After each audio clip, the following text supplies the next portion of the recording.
ಕೆಲಸ ಮಾಡದ ಬೀದಿ ದೀಪಗಳು, ಕತ್ತಲಲ್ಲಿ ಮುಳುಗಿದ ನಗರ.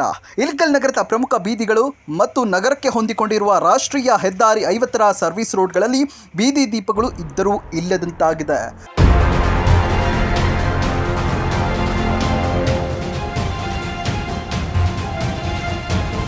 ಸಿದ್ಧಾರ್ಥ ಶಾಲೆಯಿಂದ ಹಿಡಿದು ಶ್ರೀನಿವಾಸ ಚಿತ್ರಮಂದಿರವರೆಗೂ, ಕೆಇಬಿಯಿಂದ ಶಾಲೆ ನಂಬರ್ 10ರವರೆಗೆ, ಹನುಮಸಾಗರ ರೋಡಿನಿಂದ ನಗರಸಭೆಗೆ ಬರುವ ರಸ್ತೆ, ಕಂಠಿ ವೃತ್ತದಿಂದ ದರ್ಗಕ್ಕೆ ಹೋಗುವ ರಸ್ತೆ, ದರ್ಗಾದಿಂದ ಬಸವೇಶ್ವರ ವೃತ್ತಕ್ಕೆ ಹೋಗುವ ರಸ್ತೆಗಳು ಸೇರಿದಂತೆ ಇಲ್ಕಲ್ ನಗರದ ಪ್ರಮುಖ ಬೀದಿಗಳಲ್ಲಿ ಬೀದಿ ದೀಪಗಳು ಕೆಲಸ ಮಾಡದೇ ಇರುವ ಕಾರಣ ಸಾರ್ವಜನಿಕರು ಕತ್ತಲಲ್ಲೇ ಓಡಾಡುವ ಪರಿಸ್ಥಿತಿ ಎದುರಾಗಿದೆ.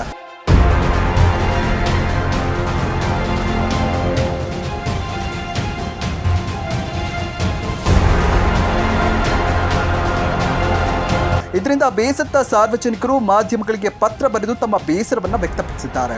ಇನ್ನಾದರೂ ಇದಕ್ಕೆ ಸಂಬಂಧಪಟ್ಟಂತಹ ಅಧಿಕಾರಿಗಳು ಸಾರ್ವಜನಿಕರು ಸಮಸ್ಯೆಗಳನ್ನು ಆಲಿಸಿ ಶೀಘ್ರವೇ ಬೀದಿ ದೀಪಗಳ ದುರಸ್ತಿ ಮಾಡಬೇಕೆಂಬುದು ನಮ್ಮ ಆಶ್ರಯ. ವಿಜಯ ಧ್ವನಿ ನ್ಯೂಸ್, ಇಲ್ಕಲ್.